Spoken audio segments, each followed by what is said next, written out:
Well, good afternoon. I want to welcome everyone to a special meeting of the Board of Education, Friday, March 26th. We are here in the Ed Complex in the auditorium. This is a meeting of the Board of Education in public for the purposes of conducting school district's business. It is not to be considered a public community meeting. I'd like to call the meeting to order and begin with the Pledge of Allegiance. I pledge allegiance to the flag of the United States of America and to the republic for which it stands, one nation, under God, indivisible, with liberty and justice for all. Mr. Summer, would you call the roll, please? Mr. Flack. Present. Mrs. Gingrich. Here. Mr. Huber. Here. Mr. Self. Here. Mrs. Voorhees. Here. Okay, we have three items on the agenda today. The first is the approval of the COLA submission, cost of living application of a 1.22 wage increase per the Considered Appropriations Act. This is for Head Start. I would entertain a motion on this item. I'll make a motion. Second. I heard Ms. Voorhees and Mr. Sell. No, Mrs. Gingrich. Ms. Sorry about that. I'm very sorry That's about okay. that. I did want to say that one of the things that the public might be interested in for Head Start, we don't actually select the raises and we don't fund the raises. So this 1.22 wage increase for cost of living comes directly from the federal government, and then the funds to fund said increase come directly from the federal government. Simply as their financial agent, we approve that. But this was not something we went into negotiations with. This is not something we even have a say in. This is more essentially kind of a rubber stamp along the way. That stuff's quite above our pay grade. So any other comments or conversation on this? I was going to ask Mr. Summer if he knew what it was a year ago. And, 2. Yeah, last COLA was 2% increase. Okay. Didn't even Last see year. it. Thank you. Any other comments on this? Didn't think as much. Okay, hearing nothing else, let's go ahead and go to a vote. Mrs. Gingrich. yes. Mr. Self. Yes. Mrs. Voorhees. Yes. Mr. Huber. Yes. Mr. Flack. Yes. Motion passes 5-0. Number 2, we have approve a 5-year contract with Northwest Ohio Area Computer Services Cooperative for internet services. I would entertain a motion on the question. I'll make a motion. Mr. Huber? I'll second. I'm going to go with Mrs. Voorhees. Thank you. We'll get full coverage this meeting. Did I see Clinton? Yeah, do you want to explain this real quick, Clinton? Just Sure, yeah, it's a 5-year contract. Our main internet service is coming from NOACSC. They also handle a lot of our data encryption and backup type services and are a great support for the district. We currently have a 1 gigabyte per second kind of internet pipeline, 1 gig up and down. This does increase that up to 2 gigs. And the idea is that there will actually be some protection against outage and further issues by pursuing it in this manner and how they're going to provide that service to us. So there's some real benefit there to keep us online. Even when we talk about some ill-advised backend digging, we'll be in good shape. So just looking at that reliability and meet the increasing needs for bandwidth and internet access as we move forward as a school district. 2 gigs sufficient then? Yeah, that's a pretty big jump. Yeah, that'll be nice and yeah, it'll be a good fit. So. Any questions for Dr. Ken or Mr. Herschel? How many this comes through the left grant? Is this through the grant system or? So yeah, it's E-rate funded, which is paid for 70%. Yeah. So it's not like calling time or Wabash and getting internet through them. Right. We go through a bid process. It's a federal reimbursement program, and based on the economic composition of our student body, we get a prorated reimbursement rate from E-rate at 70%. With 5 buildings, is it 2 gigabytes spread out between the 5, or how does that work? It's 2 gigs coming basically from the district anywhere out into the internet, and then everything actually building to building is a 10 gig fiber backbone that we own and maintain ourselves. Okay. So, right. So we've done some neat things. We actually host a couple main functioning servers actually in Lima. And we have staff from the west side of town retrieving files and logging in and using that server all the time, and they don't know because it's the speed of light since it's fiber optic. Yeah, so everything in district is 10 gigs a second with the network we maintain, and then to the actual web and internet is the 2 gig pipe. Nice. Wonderful. Any other questions? Okay, hearing none, let's go to a vote. Mr. Huber? Yes. Mrs. Voorhees? Yes. Mrs. Gingrich? Yes. Mr. Sell? Yes. Mr. Flack? Yes. Motion passes 5-0. Dr. Ken, would you lead us in the number 3? Yes, we're not asking you to take a vote or approve anything here. We just pretty much want to give you an update. The last time you had approved the literacy plan was March of 2020. So just wanted to share some updates here as we move forward. Celina City Schools' mission includes the terms challenge, prepare, and empower. We have accomplished and incorporated this through the great work of our teachers and administrators, and have certainly done that through our work with the literacy this year. We want to applaud the efforts of the 20-plus teacher group making up our literacy team as they work through the selection process for a new reading series.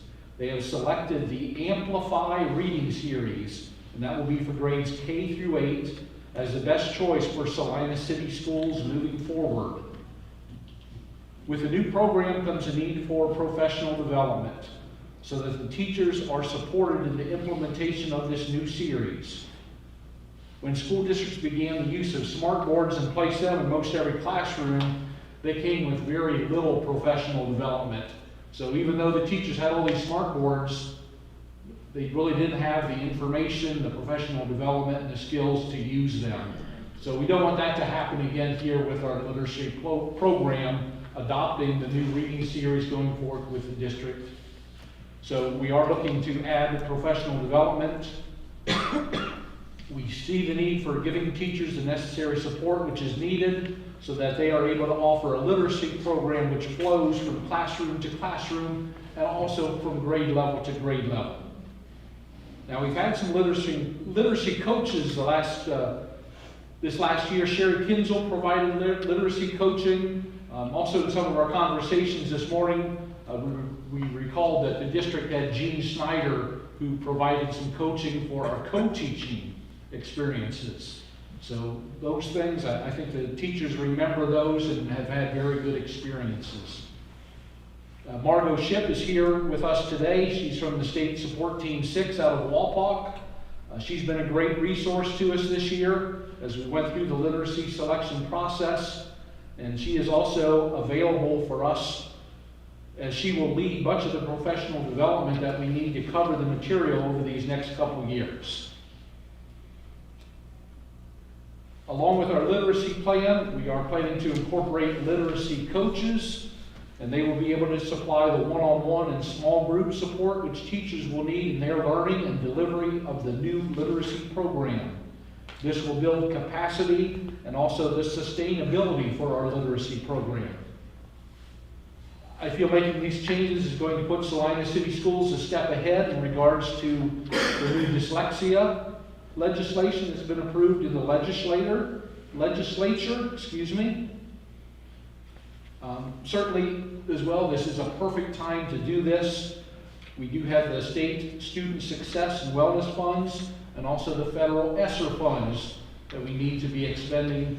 And for the federal funds, those are now asked to be expended by 2024.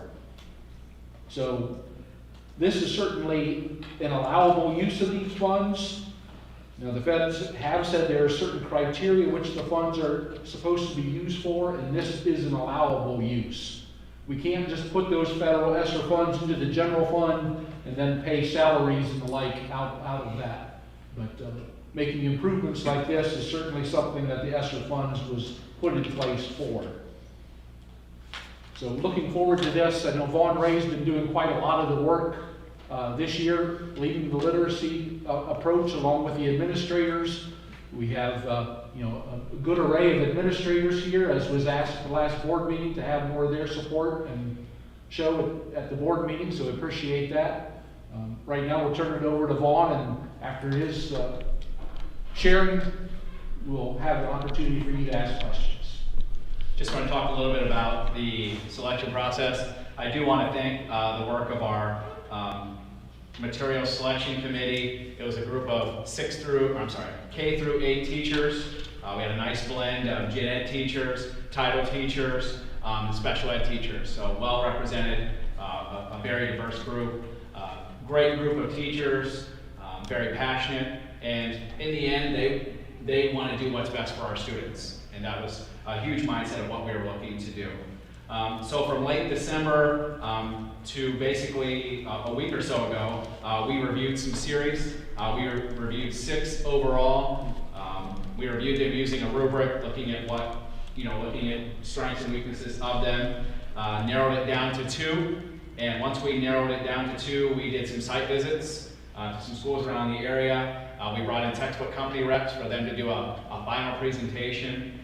We did some Zoom calls to some schools around the state and some different regions of the country that had implemented either one of these series. So we really did our homework in finding out what's strong with these programs and what it would look like if we implemented it and what we would need to successfully implement it. Our team, after meeting, made a recommendation to our principals, and they felt very strongly about this recommendation for several reasons. One, the recommendation of Amplify strongly aligns with ODE's Raising Literacy Achievement Plan, which focuses heavily on the science of reading, how do kids learn to read, and what's the best way to help them. It also aligns with the phonemic awareness program that we have in the district, our Haggerty series that's used. And another reason why this group went with this was this series really adds in content skills and content knowledge. Kids are learning to read about the Civil War or the Greeks and the Romans starting in 1st, 2nd grade. By the time they get to that later in social studies and some of their other courses, they're already going to have an introduction to it. So our teachers really enjoyed that. Also, this is a program that's aligned K through 8. Our teachers wanted to be able to talk, K through 8 and have that conversation so that they can all speak the same language and can help each other when we have a lot of our teacher meetings. Our principal team met along with Dr. Ken, and we reviewed the recommendation made by the teachers, and we support and have agreed with their recommendation to move forward with Amplify as our K through 8 series in the coming years. That's all I have. When will implementation start for the program? Starting next year? We're looking to get our materials in early May and have a couple of PD sessions before the teachers leave for summer. We did a similar process with our math series 2 through 6 that we did last year. We were able to have 2 PDs during April and May, 1 in April, 1 in May, to have the teachers be off and running. Our teachers like to take a little bit of a break in the summer, some longer than others, but they definitely want to hit the ground running with this. We'll plan something again in the fall, and then like with all of the things that we're looking to do with our teachers, it's ongoing. So this won't be something where it'll be a couple PDs and walk away. This is an ongoing professional development for our teachers for this series. When does it stop at the 8th grade? The series went up to 8th grade. A lot of the series, it's hard to find when it goes K-12. A lot of them either went K2, K5, but we are very lucky to find a series that goes the full gamut of K through 8. These 7 through 8 teachers decided to go along with K through 6 to provide more consistency and coherence in helping our kids learn how to read and then reading to learn. So that was our 9 through 12 teachers aren't up for adoption for ELA for another 3 years. So our 7 and 8 teachers decided to say, hey, we need to get on this boat right now. We got kids that are coming. We want to be a part of this. So that's kind of our push for that. They were excited to jump along and be able to have those same conversations. Was there a reason to shift plans, or was it just, it was open, it was time to review, go for the best one? As far as picking this series, Or changing from what we were doing, we had a literacy plan and... I think it's finding something that's, while we are offering, high quality instruction to our kids every day, it's finding something that aligns more with what the state's putting out. They had, as with our new plan last year in 2020, part of that plan was for us to get new materials and find a way to offer PD and to support that. This is us taking the action step of that plan, is buying that. So we want to continue offering, but we want to offer something that's, what's best for our students. So we're going to offer the best resources to our teachers and our students, but also the best training that's available. Yeah, one of the deficits of having 5 buildings, there are many, but one of them is languages that get spoke between your 3 buildings and 4, can be completely foreign to students. I mean, we know that, that's part of the reason there's a levy on it, that student changes hurts their education because the language can be so different, and the ecosystem and how this, I would imagine, would help cut through a lot of that. And one of the most important things we teach, which is obviously literacy, so. And we want to continue if we walk into one classroom, we're seeing an aligned experience happening in all classrooms.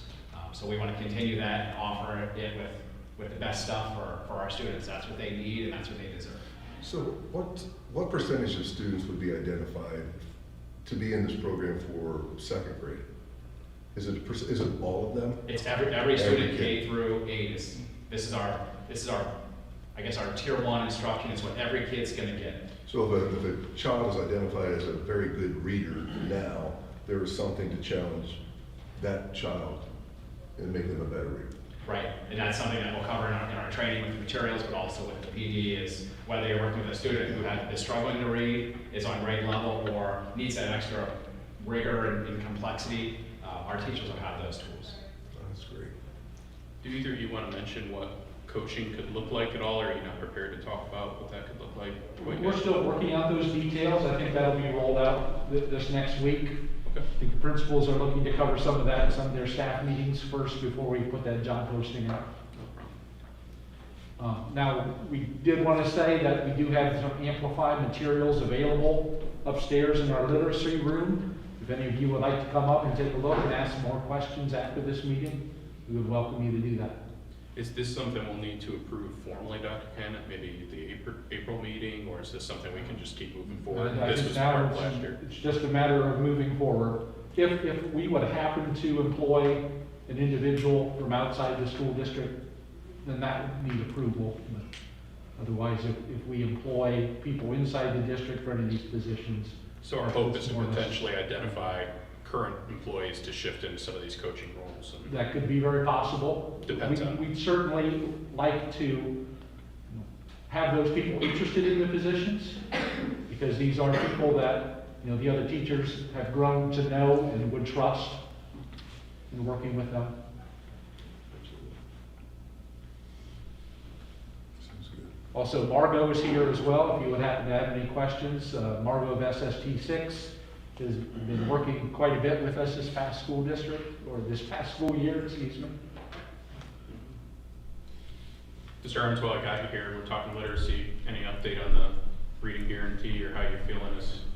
I feel like you're the biggest, that first hurdle comes to your building in that, I mean, that's a heck of a gauntlet the state throws down. We're always anxious to see what our scores are, obviously, in December, but, and then we're either surprised or not surprised, but we feel very good about it.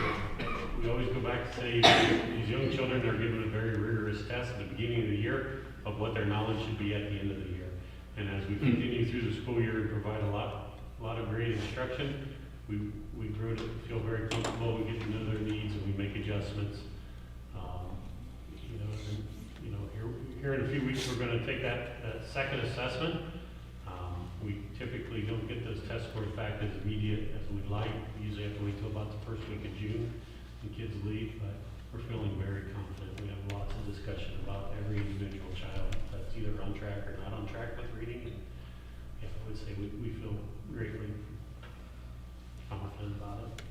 I think that's one of the blessings of having 5-day in-person education. I'm talking with my friends around the state, and their kids are dramatically behind in things like reading. I mean, dramatically. And so, thank you guys for everything you've done this year. I mean, there's no way to quantify a 3rd grader being able to read and how that then can impact them in middle school and high school. but we know that it's immense. And so just thank you again for everything you've done this year. It has not been an easy year, but I think we all kind of realize now, we knew there would be speed bumps no matter which way we went, but this was the path that was, I think, the greatest opportunity for our young people to learn and to grow and to meet those bars that were setting for them. So thank you again for that. I guess I would add there too, just our anxiety about missing 9 weeks of school last year was probably greater than what, the kids were pretty resilient, you know, their gaps in reading were not quite as large, you know, when they came back to us as we had originally anticipated, but a whole lot better than an entire year of school, so. And one of the biggest indicators too is mom and dad reading at home, correct? For sure. So mom and dad, read to your kids. I have a quick question for Margot regarding this. So the Amplify coaches in other school districts, is it typically the classroom teacher or is it not? Well, I think you have to be careful of calling it Amplify coaches, Okay, because I think you want to call it a literacy coach. okay, That will not just support them with Amplify, but with any of their new learning as far as literacy. And yes and no about picking from your staff.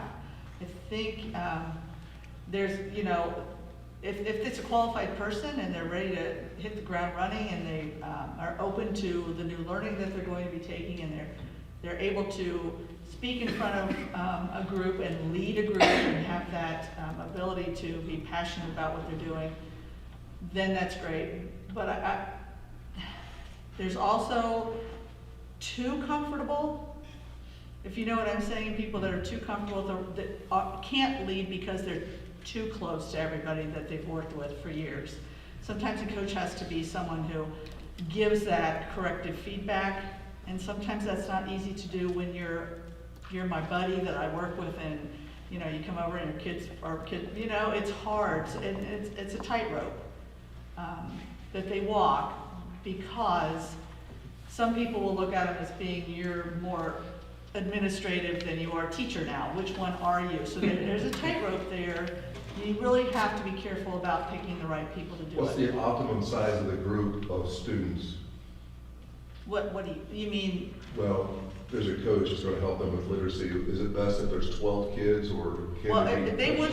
they would be working with the teachers. Oh, okay. So they would be, and like I say, I think like 25 is a lot for a coach to work with, but just because of all the new training they're gonna be needing this year and the new support. But again, that boils down to what's your capacity for hiring multiple ones. And we've already talked about a perfect world. We'd really like to have 2 in each building. Is that gonna happen? I don't have that, I can't make that decision for you, but that would be optimal. I've worked at Riverside Local for 4 years, and they have one for about 20 teachers. And it works, it's okay, you know, but you get bigger than that. Down in Cincinnati, in the same kind of a situation, they had one coach for like 40 teachers. It's really hard for them to support teachers the way they need to be. It's more like quality versus quantity. I've got so many teachers, I can't really give them the time they need, where you'd rather have a smaller number of teachers so that they can really give them quality coaching. Thank you. And to be clear, Dr. Kennedy, these would not be administrative positions. That is correct, they would be CPA positions. I think the benefit to that is you're not talking to your boss, but it requires some humility either way. Talking to your boss forces humility because there's a hierarchy. Talking with a peer requires humility of just saying, I'm not as good at this as I could be. The end goal is to try and get better. Can you help me in this way? And there does have to be that open communication with the principal, Yeah. that we are sharing, you know, what is the coach doing? The principal needs to know what the coach is doing, and, you know, again, it's a tightrope sometimes. It's difficult for a coach, which I'm thrilled that you guys will have more, hopefully more than one coach, because they're gonna need each other. You know, they're gonna need each other to say, wow, this is really difficult. It's not an easy job. I was a coach back at North Union when I was there years ago, and it was not easy. I was all alone. So it's nice that they'll be able to have somebody to bounce things off of and share their pain and their good things and the bad that are happening. So that's nice. I'd imagine it can be difficult teaching 20-year educators a new way of doing things that they've been doing. And you're like, hey, time to change shit up, here's a new curriculum. Yeah, I'd imagine that can get tough. Any other questions for anyone gathered here? Dr. Ken? Dr. Ken, any? Someone's birthday today. Mr. Flack. The big 3-4 guys. Oh, my, happy birthday. sir. Aging like milk over here. It's going to, yeah. So, any other comments, Dr. Ken? There was a bill passed in the state of Ohio about testing. Did you have anything to share on that? Actually, because we've been in school all year, it's not really having that much of an impact Good. with us. Just a one piece, some of the end of course exams, those can be replaced by the student's grade in the actual course. So as long as students are performing well in the course, they'll be able to pass and hence graduate. So that'll cover them not only for this year's seniors, but also for the juniors that will be graduating next year. Small reminder, we have a levy coming up here, and early voting will open before the next time we'll be able to talk with anyone. April 6th, early voting starts at the courthouse, so you can go down to the Board of Elections in the courthouse. They'll have in-person voting that you can walk up to the machine and give them your ID, and that runs all the way through May, usually 2nd or so. May 4th at the Galleria, in-person voting, and that is actually election day. We've got some exciting materials coming out this weekend, including a 3D rendering created by Garmin Miller, giving a artist's concept, a very, I would call it a loose concept of what we hope the facilities could look like.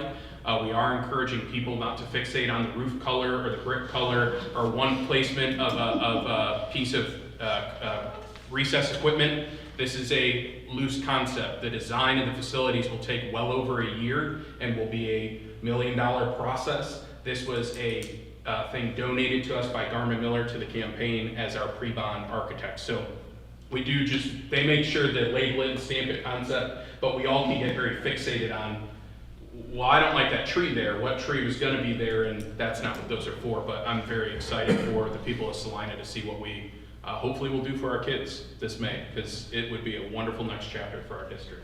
So, okay, hearing nothing else, we stand adjourned. Thank you.